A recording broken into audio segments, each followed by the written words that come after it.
Among the hardest hit sections of New York City still reeling from the superstorm, Staten Island. Seawater surged into the borough's low-lying neighborhoods, pitching cars like toys, tearing walls from houses, lifting boats far from their moorings, and destroying belongings and lives in its wake. I didn't expect it, and thank God I got out in time. Police today were searching for the bodies of 2 children aged 2 and 4.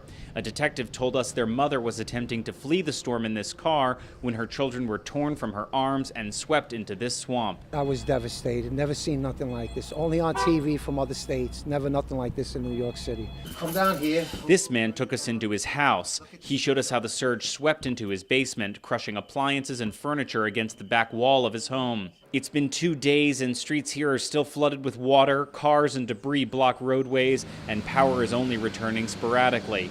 With major bridges now open, evacuees who heeded warnings to flee have returned to see the full extent of the storm's wrath. There's seaweed in my house, there's debris from the freaking ocean, there's possibly medical waste, there's all kinds of dirt in there. And in her basement, feet of standing water blocked utility workers from accessing the gas line and shutting it off. Just down the street, neighbors showed us how the fast-moving water smashed through the lower levels of most of the homes on this seaside avenue. We hope everybody on our street, was at least safe.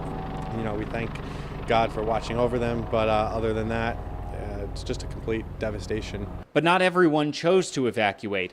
Alicia Muth and her family were inside this home when the storm hit, lifting the entire building off its foundations. The 19-year-old and her family had to swim to the neighbor's roof for safety. Honestly, yeah, our house is obviously destroyed, we lost our pets, but just the fact that the 3 of us managed to stay safe, the worst that happened was I skinned my knee. So we just feel so lucky, so lucky. Well, search operations like the one behind me are ongoing here on Staten Island, one of the hardest hit portions of New York City.